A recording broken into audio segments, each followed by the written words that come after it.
नहीं तो ठीक है, अपना फीडबैक लिए होंगे और कौन कहाँ किसकी क्या तैयारी है वो लेना चाहिए। तो रूटीन मैटर है कि इसमें हम लोगों को क्या करना है। लेकिन बातचीत चलती रहती है और आके चाइना मार के चला जाता है हम लोगों के सैनिकों को, तो ये तो दुर्भाग्यपूर्ण है। एक तरफ जहां हम लोग प्राइम मिनिस्टर ये कहते नहीं अघाते कि हम किसी भी तरह से तैयार हैं, और उसमें जिस तरह का ह्यूमिलिएशन हुआ है वो पूरे देश का ह्यूमिलिएशन है। उसमें निश्चित रूप से सरकार को एग्रेसिव होके कोई स्टेप लेना चाहिए। और रहे हैं कि नरेंद्र मोदी एक्चुअली सरेंडर मोदी है। तो थोड़ा सा आप लोग का राहुल गांधी जी क्या गलत कह रहे हैं? एक तरफ तो आप दिखाते थे कि अगर मेरा एक सिर जाएगा तो पाकिस्तान का 4 सिर ले आएंगे, और अभी चाइना जो ऑफिशियली 20 सैनिकों को मार के चला गया, तो ये फिर 56 इंच का सीना लगता है 26 इंच हो गया। तो विरोधाभास एक दूसरे से, गवर्नमेंट के ही स्टैंड में, प्राइम मिनिस्टर के स्टैंड में परसों कुछ बोले, कल फिर उसको दूसरी बात बोली गई भारत सरकार की तरफ से विदेश मंत्रालय के द्वारा। तो और क्या सरेंडर बोलते हैं? राहुल गांधी जी तो ठीक ही कह रहे हैं।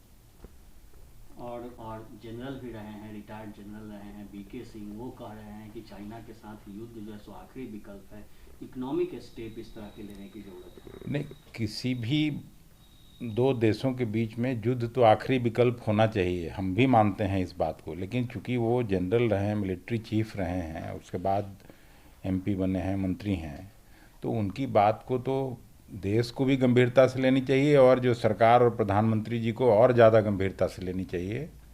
वो अगर कुछ कह रहे हैं तो वो मिलिट्री चीफ भी रहे हैं और भारत सरकार के भी अंग हैं, अभी मंत्री हैं।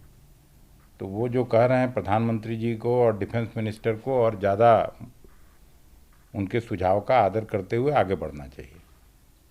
और 3 आतंक। नहीं तो अब इसका तो स्वागत करते हैं हम लोग। इस तरह का कोई भी जो भारत के खिलाफ कार्रवाई करता हो और वो अगर मारा जाता हो तो देश के लिए खुशी की बात है, हम लोग भी खुशी जाहिर करते हैं। और इन सब के बीच जो कोविड के केस रहे हैं, आज सबसे ज़्यादा पिछले 24 घंटे की बात तो करें तो 4 लाख पंद्रह से हजार ज़्यादा। से ज़्यादा आंकड़ा एक दिन में निकला है, 4 लाख से ज़्यादा का हो गया, मौत 13 हजार से ज़्यादा हो चुकी है।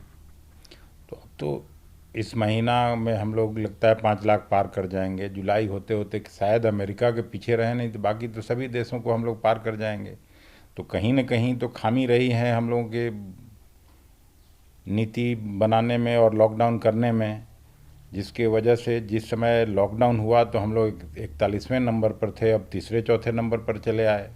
और लगातार जिस तरह से जो मुख्य शहर हैं भारत के, वहाँ हम लोग नहीं रोक पा रहे हैं। दिल्ली की वैसी स्थिति है, अहमदाबाद की वैसी स्थिति है, और बॉम्बे की बुरी स्थिति है। तो कहीं न कहीं तो खामी रही है, और उसमें निश्चित रूप से करेक्टिव मेजर लेना चाहिए, ताकि सचमुच में, अगर प्रधानमंत्री जी ने तो पहले देशवासियों को विश्वास दिलाया था कि 21 दिन में हम लोग महाभारत की लड़ाई की तरह इसको जीत लेंगे, लेकिन अब तो ये चौथा महीना में हम लोग इंटर कर रहे हैं।